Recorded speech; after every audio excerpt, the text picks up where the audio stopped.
9 horas mais alguns segundos. Hoje é quinta-feira, por isso temos connosco, já aqui em estúdio, o Sr. Padre Vítor Arruda. Olá, muito bom dia. Bom dia, Lucélia. Está tudo bem contigo? Tudo bem comigo, consigo a semana, como é que está a correr? Está correndo bem, agora estamos mais descansados, já terminou a festa de São Pedro, agora é a preparação da festa de Almagreira, mas está correndo bem. Festa de Almagreira agora para o último fim de semana de julho. O domingo do mês, é. Está bom. Bom dia para todos os nossos ouvintes, um abraço ao António Valente, à Fernanda, a todos aqueles que sintonizam das várias formas o Asas do Atlântico. Hoje, preparando o 15º domingo do tempo comum, estamos no Evangelho de Marcos, como digo sempre. Portanto, os textos são muito pequeninos, porque o Evangelho é muito pequenino e tem que ser repartido por 34 domingos, que são os domingos do tempo comum. Hoje temos mais 5 versículos. Naquele tempo, Jesus chamou os 12 apóstolos e começou a enviá-los 2 a 2. Deu-lhes poder sobre os espíritos impuros e ordenou-lhes que nada levassem para o caminho, a não ser o bastão, nem pão, nem alforje, nem dinheiro, que fossem calçados com sandálias e não levassem 2 túnicas. Disse-lhes também: quando entrardes em alguma casa, ficai nela até partirdes dali. E se não fordes recebidos em alguma localidade, se os habitantes não vos ouvirem, ao sair de lá, sacudi o pó dos vossos pés como testemunho contra eles. Os apóstolos partiram e pregaram o arrependimento, expulsaram muitos demónios, ungiram com óleo muitos doentes e curaram-nos. Capítulo 6, São Marcos, versículos 7 a 13. Uma das frases que mais marcou aqueles primeiros dias do pontificado do Papa Francisco, foi quando ele reuniu toda a imprensa que estava em Roma por causa da eleição do Papa e depois falou de porque é que escolheu o nome de Francisco, e uma das frases que ele disse foi esta: como eu sonho com uma igreja pobre. O Francisco não sonha apenas com uma igreja pobre. O Francisco, ele próprio, tem posto em prática este sonho, dando a entender que ele é concretizável. Francisco é de uma humildade extrema. Ainda ontem eu estava a ver na Canção Nova o Papa a chegar a um lugar lá no Equador, onde ele está agora, na América Latina, onde ele ia se encontrar com os padres, os bispos, os religiosos, os consagrados, porque terminamos agora o ano dos consagrados. E estava chegando vários carros. E normalmente nós temos essa tentação, porque estávamos habituados a isto. Eu estava à espera de um carro pomposo, já me tinha esquecido da história do Brasil, em que ele foi num carro normal, absolutamente normal. Eu estava à espera de um carro, iam chegando vários carros, estava à espera que houvesse um carro assim diferente para o Francisco. Um carro absolutamente normal, nem sequer seja qual é a marca, uma coisa muito simples. A única diferença é que tinha a bandeirinha do Vaticano à frente para saber que era o do Papa, mas é uma coisa tão simples, uma cor assim tão normal, e por lá sai o Papa dali daquele carro. Outros carros passaram à frente e vinham atrás melhores do que o dele, mas ele faz questão destes gestos de pobreza. Ele, por exemplo, ele abdicou de muitas coisas, isso na altura que ele começou a ser pontificado. Nós podemos ler isso em toda a imprensa e ver também na televisão. Aquela coisa que eles usam na cabeça, ele optou por uma mais singela, aquela cruz. A cruz, ele manteve a cruz que tinha já com o bispo. Não mudou. De prata, uma coisa assim mais simples. Aqueles sapatos caríssimos, ele continuou os seus sapatos normais. Exatamente. Porque ele disse que sente-se mais confortável nos seus sapatos, porque ele tem um problema no andar. A gente já percebeu que ele tem um problema no andar. E então os sapatos devem ser importantes para ele já estarem usados. Quanto mais usados um sapato, mais se faz ao nosso pé. E é melhor. Mas o Papa Francisco abdicou de viver no Vaticano, que é no espaço próprio reservado para os papas. E telefonou para a sua própria padaria a dizer que agora que era Papa não ia poder, com muita pena dele. E foi pagar a sua estadia durante os dias que esteve lá à espera para ser Papa. Quando eu estava lá, foi pagar a sua estadia em Santa Marta, onde está vivendo agora. Portanto, ele tem estes gestos que põem em prática este sonho que ele tem. Os sonhos são concretizáveis. Basta que a gente queira. Não é? Basta que a gente queira. Ele tem, vamos dizer assim, tem todo o poder do mundo. Então, se ele tem todo o poder do mundo, tem todo o poder para fazer um papado diferente daquilo que a gente estava habituados, não é? Ele está fazendo isso. Está fazendo isso e ele não se importa. Eu acho que isso é muito bom para as pessoas. As próprias pessoas que estavam habituadas a uma igreja tão pomposa e vem uma pessoa que não quer saber dos bens materiais e só quer saber da paz interior e do amor e da esperança.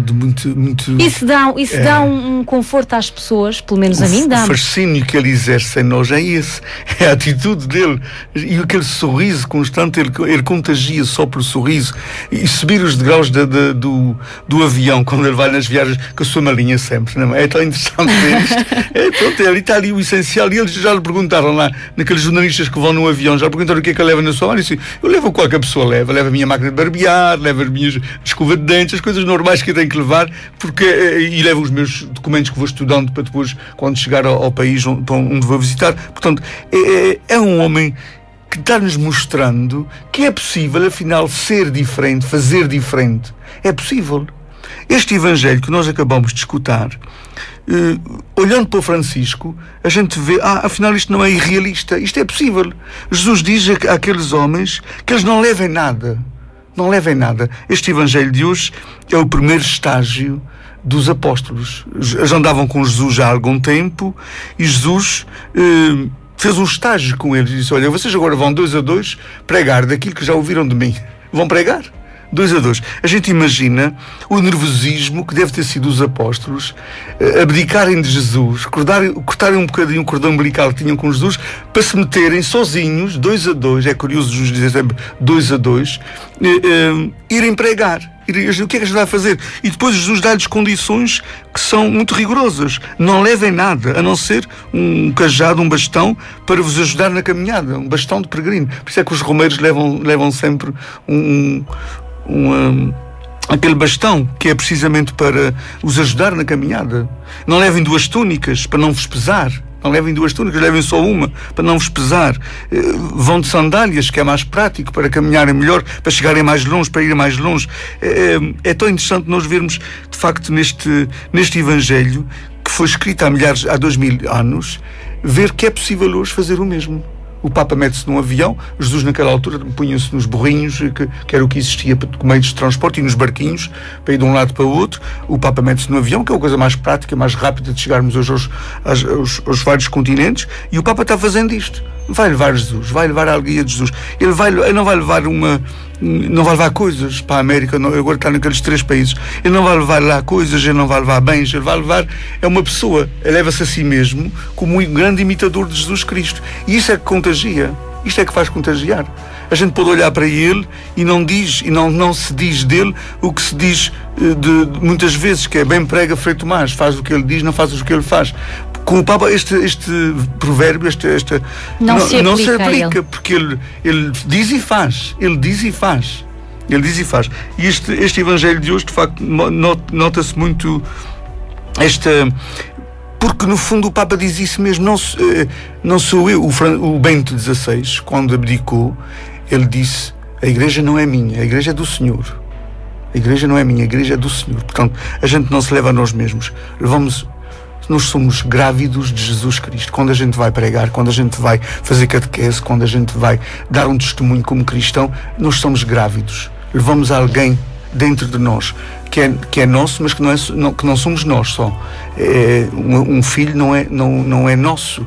Um filho parte de nós, mas não é nosso. Portanto, levamos Jesus e temos que ter esse carinho de perceber que não nos levamos a nós mesmos, não nos pregamos a nós mesmos, mas a nossa vida já é uma pregação.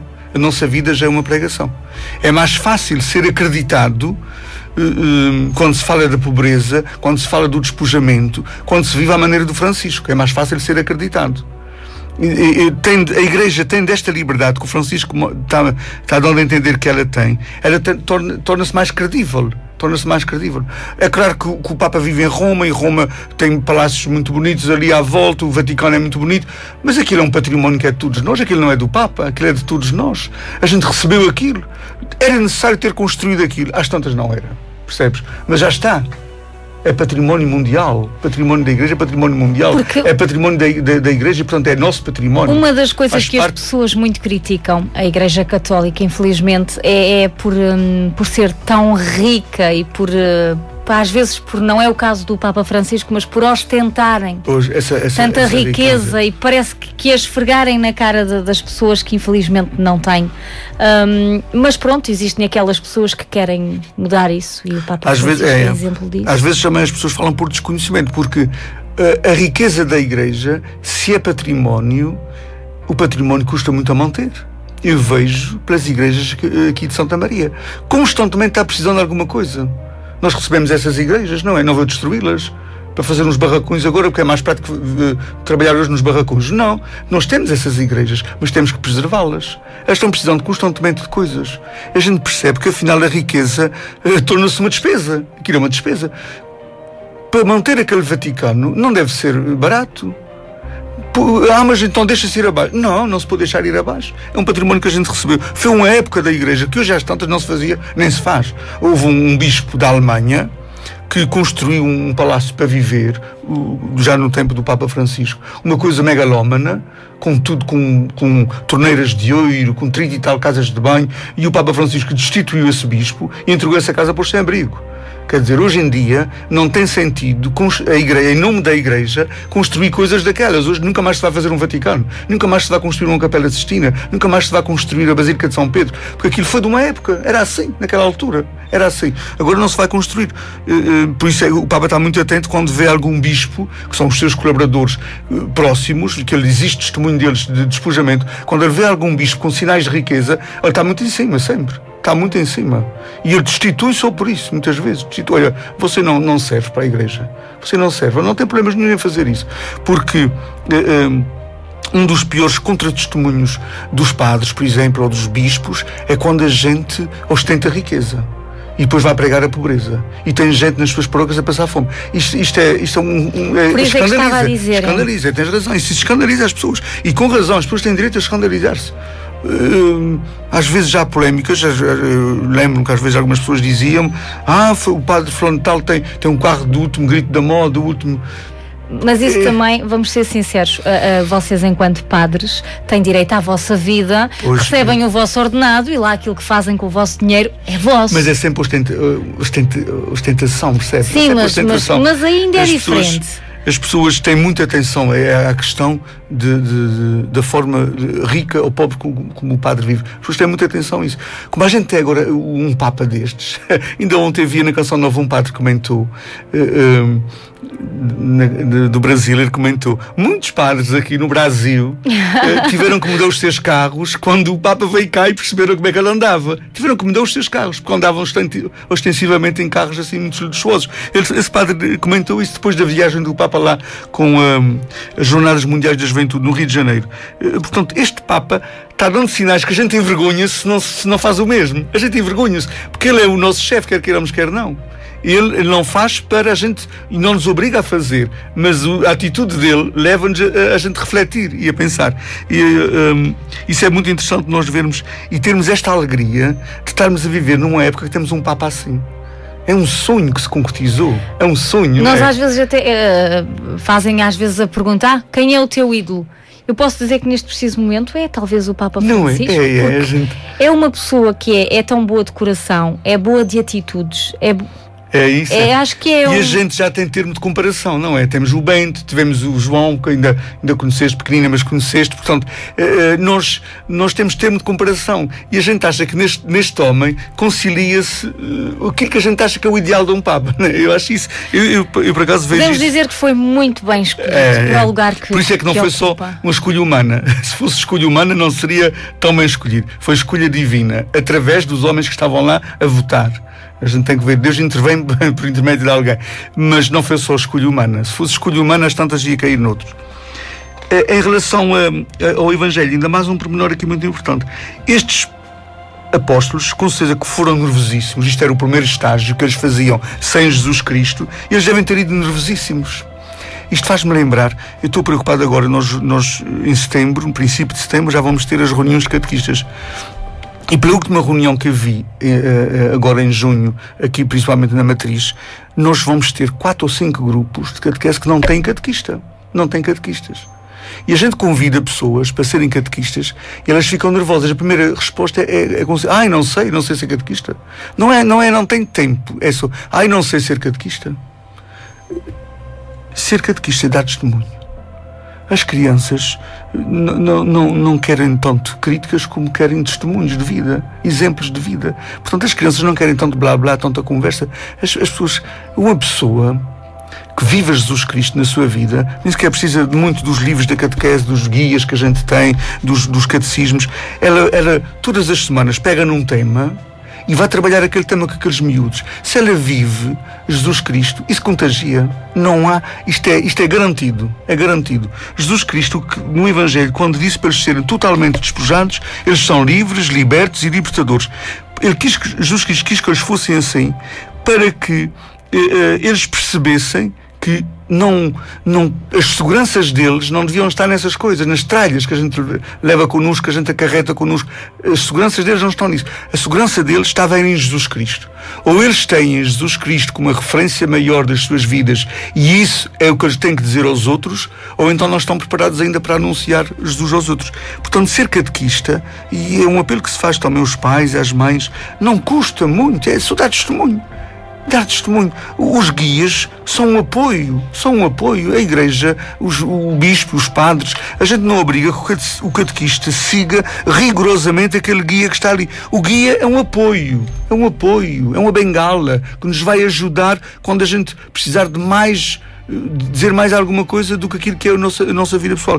Mas é a partir da vida pessoal que a gente pode contagiar as novas gerações para gostarem de Jesus Cristo, para se apaixonarem por Jesus Cristo. Os apóstolos lá foram nervosos, muito pobrinhos, mas lá foram.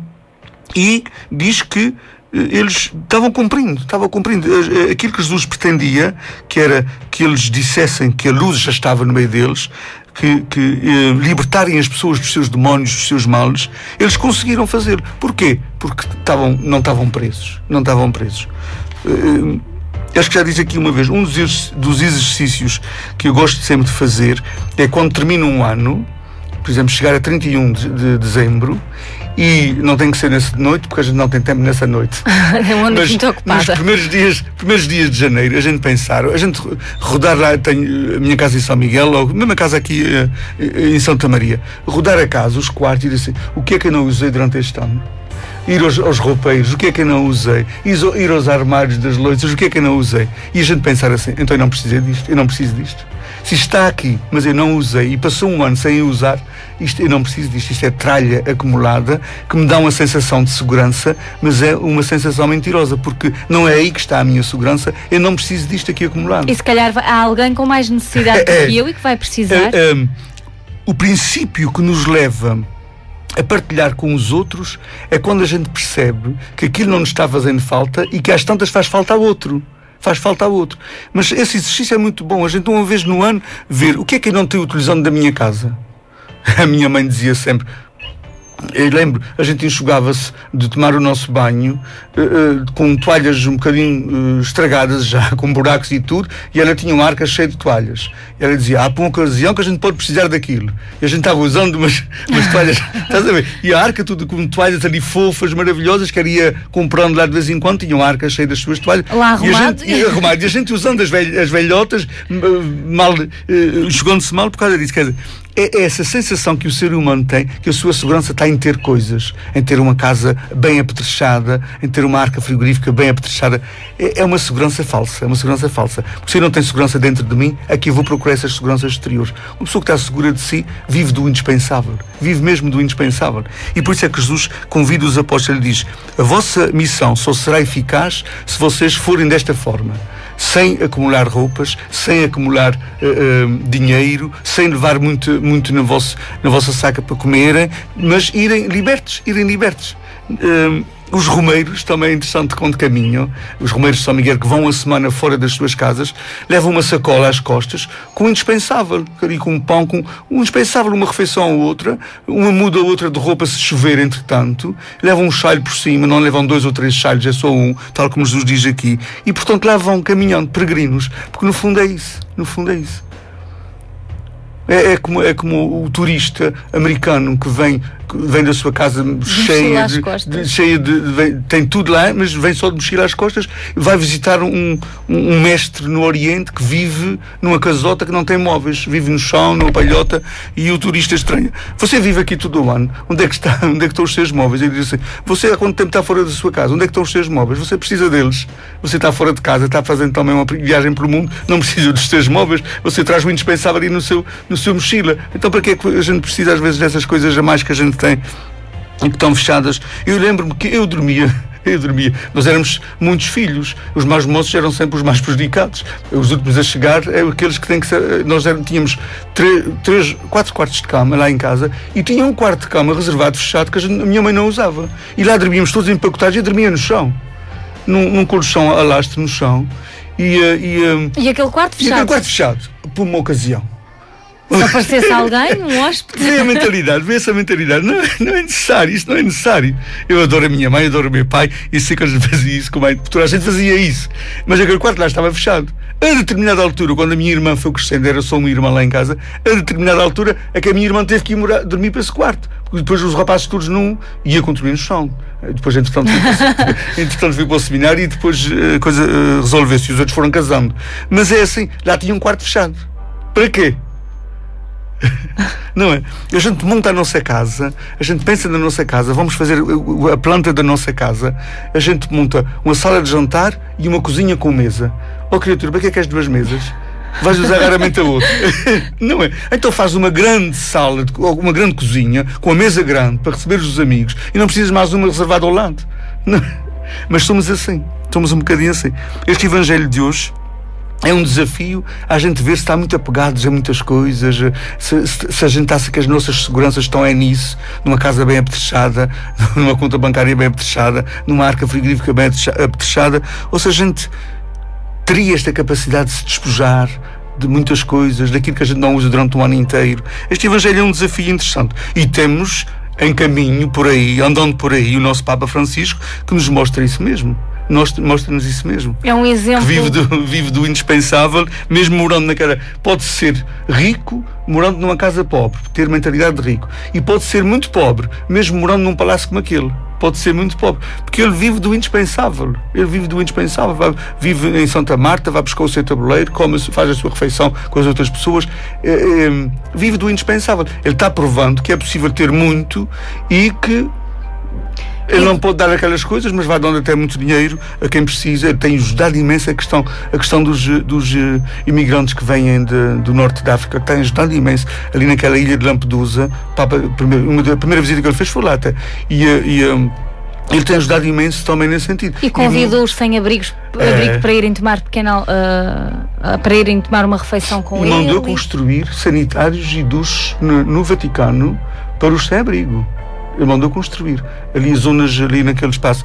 A Igreja tem uma coisa que muita gente não entende. Porque é que a Igreja é um Estado precisamente para ser livre? Porque se não tivesse um Estado, ela estaria dependente da autoridade de alguém daquele país. A Igreja só tem um Estado, o Vaticano é um Estado, é uma coisa simbólica, são uns milhares de metros quadrados que estão ali, e aquilo torna-se um Estado, o Papa é chefe de um Estado, para não ser dependente do chefe de Estado de Itália, para não ter ninguém dominá-lo, ninguém o dominar, não ser mandado por ninguém, no sentido de poderem conduzir a palavra. Ele tem que ter total liberdade para poder anunciar o Evangelho. Quem é que manda fazer isso? É Jesus Cristo, o Evangelho de hoje. Sim, senhor. Isto, nós devemos pôr mais vezes os olhos no nosso Papa Francisco, que ele está a fazer um bom caminho. Acho isso. Enquanto o temos. Porque isto passa depressa e nós partimos, e se eu digo isso com 50 anos, o Francisco tem 78, e a gente um dia vai receber a notícia que o Francisco já não está bom para conduzir a Igreja. Portanto, é uma das coisas que eu também não concordo muito, que é porque é que eles têm de ser papas já com uma idade mais avançada? Porque é que não são papas mais cedo, assim que têm mais tempo para continuar aquela... Naquelas idades que têm mais juízo. Para não fazerem as neiras, para não dizer... A gente, quanto mais amadurecido está, mais maturidade tem para tomar decisões. Mas também temos menos tempo para pôr em prática aquilo. Para pôr em prática um projeto. Se o Papa tivesse um projeto para a Igreja por 10 anos, por exemplo, ele não tem projeto por 10 anos, porque ele não sabe se dura 10 anos. Ele tem um projeto diário, mensal e anual. E ele já disse que não vai durar muito tempo. Eu ouvi ele mesmo que ele disse, mesmo que ele viva, o seu pontificado não vai... pontificado não será nunca, ou seja, ele pode abdicar também quando achar que não tem condições. Ele não faz problemas nesse sentido, ele não está agarrado ao poder, e o papado não... Isto também é para desmistificar. A gente às vezes tinha ideia de que o papado é uma coisa infalível, é uma coisa... O papado é um homem que assume um cargo importante em nome de Jesus Cristo, nunca em nome próprio, em nome de Jesus Cristo e em nome de 1 bilhão e 200 milhões de seres humanos que o mundo tem como cristãos católicos. E ele tem uma responsabilidade extraordinária, nós sabemos isso. Quando ele achar que não está capaz, pronto. Mas acho que nós temos esta ideia devido a João Paulo II, que teve tanto tempo, foram 20 e tal anos. Foi 27 anos, é isso. É outro estilo de Papa, a gente agora percebe que é outro estilo de Papa. É curioso, ninguém compara este ao Bento XVI, mas também ninguém compara a João Paulo II. A gente já não consegue compará-lo. Porquê? Porque este é um estilo diferente de João Paulo II. Nem é melhor nem é pior, é um estilo diferente. Ainda, mesmo assim, a gente adorava João Paulo II, mas este é um adorar diferente. Eu tenho um adorar diferente por este, que não tinha por João Paulo II. Porque eu também conhecia outra dimensão de João Paulo II, sabia que ele, dentro da Igreja, era muito conservador. E o Francisco, extremamente conservador. Nós sabemos que ele tomou decisões que foram muito prejudiciais para a Igreja em termos de conservadorismo. O Francisco não é conservador em algumas dimensões, e essas dimensões a gente está percebendo que ele está tendo um esforço extraordinário em modificá-las. E tem muita esperança ainda no tal sínodo sobre a família que vai haver agora em outubro, nas decisões que ele vai tomar. Podemos dizer que é um orgulho para a Igreja Católica tê-lo como Papa. O Evangelho de hoje encaixa muito bem no Francisco, é isto que ele está fazendo. Ele diz: eu sou um homem do Evangelho e de Jesus Cristo. As minhas paixões são o Evangelho e Jesus Cristo. E é interessante vermos, de facto, que ele está pondo isso em prática. Esse é que é o seu projeto, Jesus Cristo e o Evangelho. Hoje temos missa na Santa Casa, às 5 da tarde, e às 7 horas temos a missa na Matriz. Amanhã a missa em Santo Espírito às 18h30, sábado a missa no aeroporto às 19h, domingo as missas no horário normal, 10 horas São Pedro Matriz, 11h15 Santa Bárbara, 11h30 Almagreira, 12h30 Santo Espírito. Para a semana as missas nos horários normais. Recordo que na terça-feira da semana que vem haverá missa em Fátima às 18h30. É sempre o dia mais próximo do dia 13, às 18h30. Um bom dia para todas as nossos ouvintes, para todos os nossos ouvintes, e vamos sentir esta alegria de seremos tanto mais livres quanto mais despojados e não agarrados nós formos. Isso é fascinante. Façamos essa experiência, que ela é fascinante. Bom dia. Bom dia, obrigada.